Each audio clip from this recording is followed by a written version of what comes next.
Bonsoir, bonsoir. Encore Kenfa.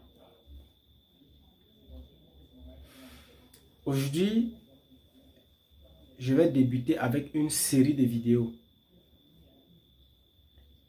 qui va parler plus précisément du système occidental. Moi, j'ai pu me rendre compte qu'aujourd'hui, on se bat beaucoup. On se donne des efforts et on fournit beaucoup d'énergie pour lutter contre des personnes, des individus. Par contre, depuis des années et des années, ces personnes se succèdent, ils meurent les uns après les autres, sans même qu'on influence sur leur sort. Mais rien ne change. En conclusion, ce ne sont pas ces individus-là le problème. Le véritable problème, c'est un système.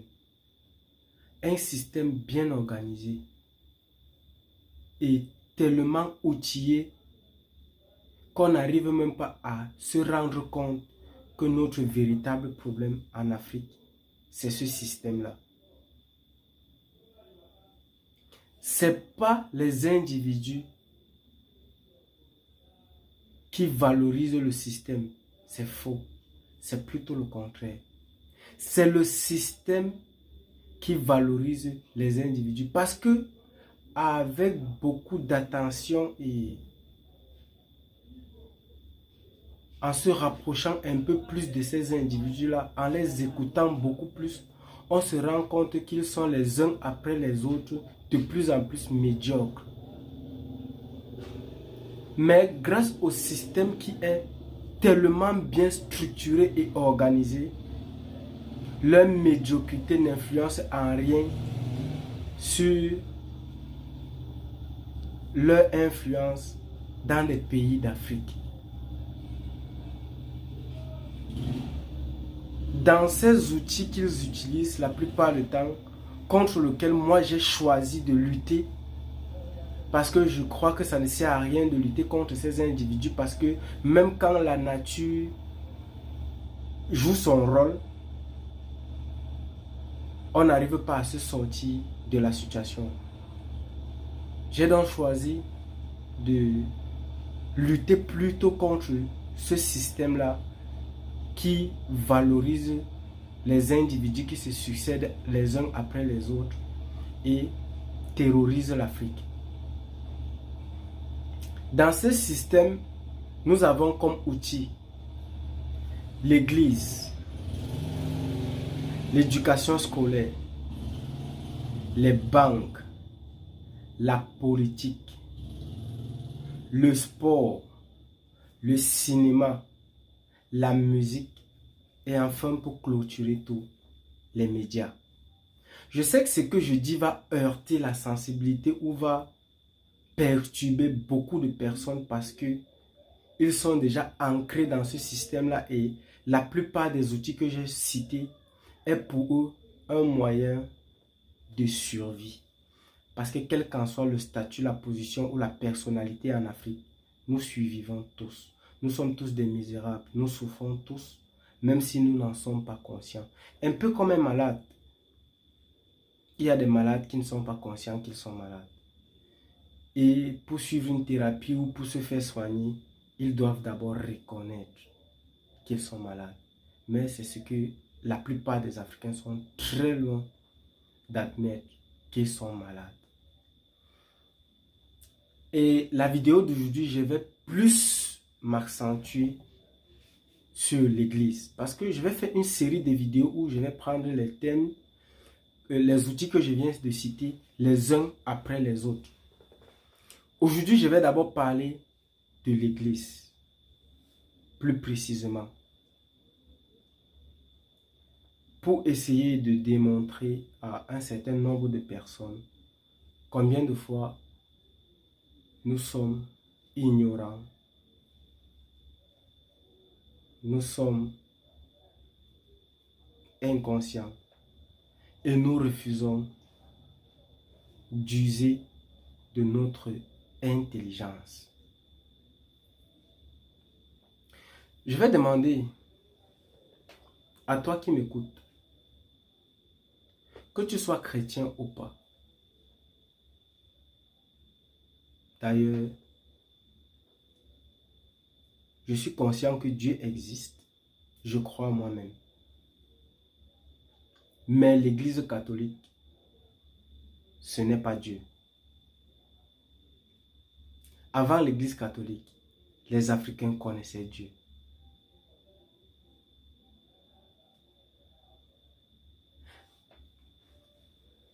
Étant donné que l'Église catholique a pour outil principal la Bible, parce que c'est l'instrument que les catholiques ont utilisé pour valoriser leur religion. Parce que la Bible naît au Conseil de Nicée en 325, à l'époque où Constantin était encore le souverain. Et dans cette même Bible, je te conseille de lire Genèse. Genèse 4, du verset 1 au verset 13. Si tu utilises un peu ton intelligence, essaye de ne pas te faire tromper avec le slogan comme quoi il suffit de croire. Seul le mensonge a besoin d'être cru pour exister. C'est-à-dire, quand tu cesses de croire, tout ce que tu vois, c'est ce qui existe. Tout ce que tu ne vois pas, c'est ce qui n'existe pas. Donc, si tu as besoin de croire pour faire exister quelque chose, sache qu'il est très probable que ce soit un mensonge. Je crois à partir du verset 7 au verset 9. Ça, c'est le premier point incohérent. Parce que je ne vais pas entrer dans les détails. À chacun de faire ses propres recherches. Il faut se méfier des personnes qui donnent les informations avec le moindre détail. La totalité. Ça signifie qu'il cache quelque chose. Et il sait que s'il te laisse certaines informations à aller chercher, tu vas finir par découvrir ce qu'il cache. Il est plus beau et plus judicieux que tout un chacun aille vers la vérité. C'est pourquoi je vais tout simplement donner des détails qui me paraissent bizarres. Dans cette même Bible, au verset, je crois, à Genèse 4, au verset, je crois, 7 à 9, il est dit là que Caïn et Abel ont donné des offrandes à Dieu. Abel étant cultivateur, il a donné des fruits. Caïn étant éleveur, il a donné des brebis. Mais Dieu a retourné son regard vers Abel et son offrande, contrairement à Caïn. Ce qui a frustré Caïn, et Caïn a manifesté, parce que c'est décrit, il y a les descriptions de la circonstance. Et Caïn a manifesté son mécontentement vis-à-vis de Dieu. C'est Abel qui lui reproche en lui faisant comprendre que tu n'as pas besoin de manifester un mécontentement parce que si tu t'étais comporté comme ça se doit, si tu n'avais pas péché au fait, Dieu aurait reconnu ton offrande. C'est-à-dire, ils arrivaient à communiquer physiquement avec Dieu. Je sais beaucoup de chrétiens vont essayer de me faire comprendre que ce sont des métaphores, mais celui qui est intelligent va comprendre avec les descriptions qu'il y a eu dans la situation, dans le récit, que c'est une situation où ils avaient physiquement Dieu devant eux. Première inquiétude, c'est Dieu était vraiment une personne physique qui était capable de retourner son regard vis-à-vis d'un individu ou pas. Pour soutenir ces propos-ci, à la suite, lorsque Caïn tue Abel, il est maudit par Dieu. Et après, il est dit dans la Bible que Caïn a fui le regard, Caïn a fui la face de Dieu. Comment tu peux fuir la face de quelqu'un qui est infini, omniprésent, omniscient? Impossible. Pourtant, c'est décrit dans la Bible ainsi. Mais la partie qui m'a tétanisé, c'est la partie où il est dit dans Genèse que Dieu a marqué un signe sur Caïn afin que quiconque qui le rencontre ne le tue pas.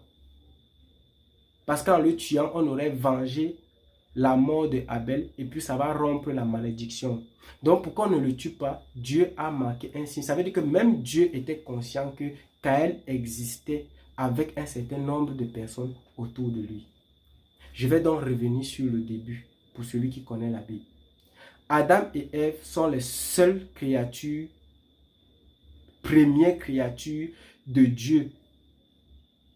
Parce que Dieu a créé Adam avec la poussière et Ève avec la côte d'Adam. Donc ce sont les premiers êtres qui ont été créés par Dieu. Le reste ont été enfantés. Et Caïn et Abel sont les seuls enfants de Adam et Ève. Comment se fait-il donc que Dieu marque Caïn afin que les personnes qui existaient avec lui ne le tuent pas? Ces personnes-là ont été enfantées par qui? Ils viennent d'où? Question posée. Ça, c'est la Bible qui prétend être sacrée. Merci beaucoup. Je vais continuer avec le fameux dimanche. Le fameux dimanche, jour d'adoration de Dieu, jour sacré. Dimanche en anglais, s'il vous plaît, signifie Sunday. Sunday en anglais qui signifie jour soleil. Pour ceux qui ne connaissent pas, ce jour est un jour qui a été imposé par Constantin. Un jour imposé par Constantin pour adorer le Dieu soleil, comme se dit le dimanche en anglais Sunday. C'est un jour imposé par Constantin pour adorer le Dieu soleil. C'est un Dieu qui a été inventé par Aurélien, qui lui aussi a été un empereur à l'Empire grec. Il avait appelé cette religion Solinvictus. Il était fervent serviteur et créateur. Et il créa cette religion le 25 décembre et imposa à ses populations. Nous sommes là en 260, parce qu'il a régné, Aurélien a régné de 270 à 275. Et dans cet intervalle de temps, il a créé cette religion qui est Solinvictus. Il était le créateur et fervent serviteur de cette religion. Et c'est lui qui imposa la fête du 25 décembre comme la nativité. Il y a des gens qui utilisent, c'est vrai, aujourd'hui on dit Noël. Noël signifie nativité. Mais ce n'est pas parce qu'on a dit nativité que ça signifie forcément que c'est la naissance de Jésus-Christ. Il n'est dit nulle part que Jésus-Christ est né le 25. Nulle part, que ce soit dans la Bible ou dans l'histoire, nulle part il n'est dit que Jésus est né le 25 décembre. Par contre, Aurélien, qui était un empereur de l'Empire grec, a inventé la religion Solinvictus un 25 décembre et a imposé ce jour comme jour de nativité, c'est-à-dire le jour de la naissance du Dieu soleil. Et aujourd'hui, nous fêtons et nous supposons ou nous disons être en train de fêter la naissance de Jésus-Christ. Nous adorons comme ça un Dieu que nous ne connaissons même pas.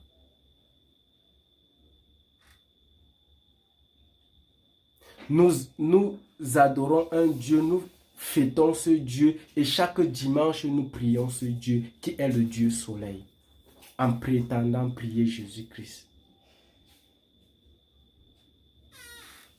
Ça, c'était ce qui concerne l'Église catholique.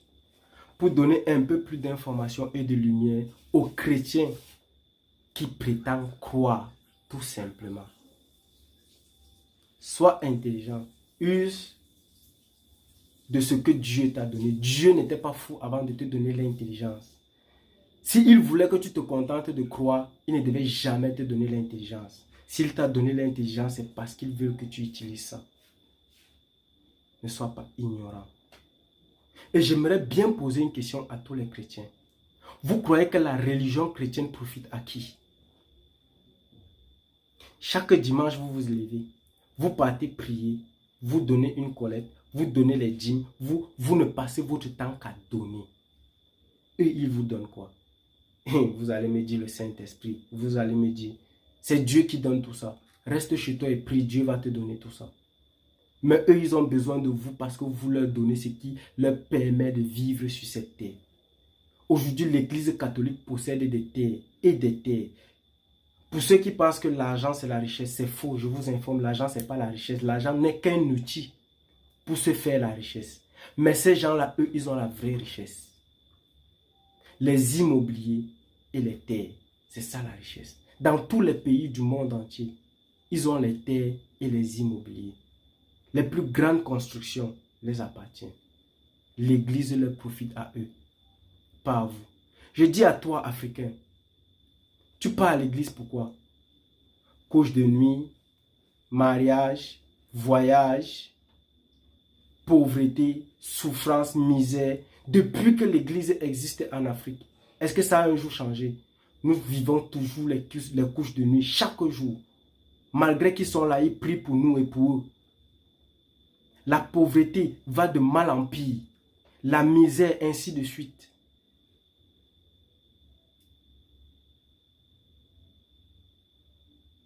C'est misérable. Tout simplement parce que on refuse de réfléchir. Parce qu'on veut la facilité. Tous ceux qui vont m'en vouloir et ne vont pas aimer cette vidéo, c'est tout simplement parce qu'ils sont égoïstes. Parce qu'ils profitent de ce système-là.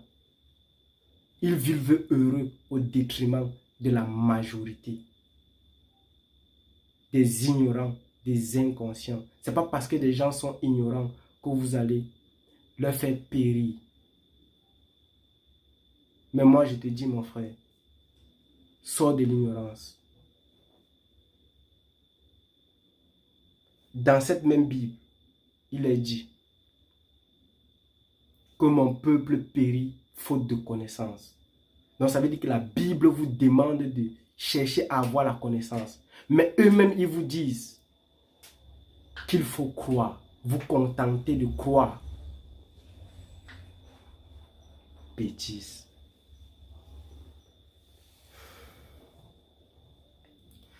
Bon, moi, je ne vais pas beaucoup parler parce que je pense qu'il est important que tout un chacun soit responsable de son sort. Tout ce que je vous dis, c'est pour attirer votre attention et vous pousser à réveiller votre curiosité afin de chercher à comprendre ce qui se passe autour de vous, y compris l'Église. Je ne suis pas là pour vous donner, pour vous dire tout ce que vous avez à savoir, mais je suis là pour réveiller votre curiosité. Cherchez à connaître tout ce qui existe. Vous ne devez rien ignorer. L'ignorance n'est pas une excuse.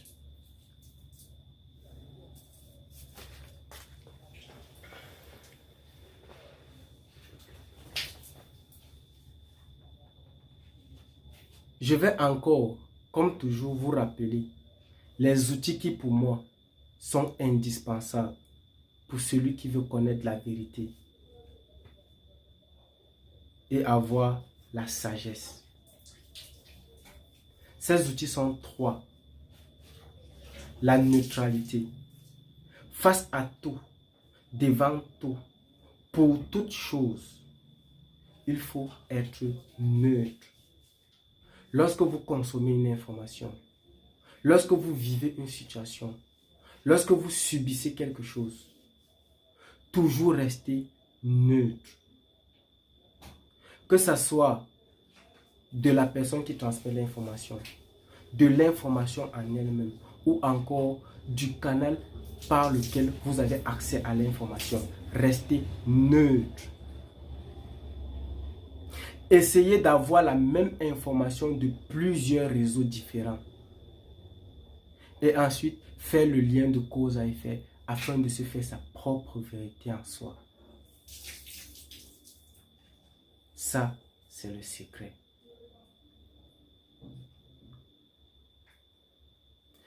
Merci beaucoup. À très bientôt.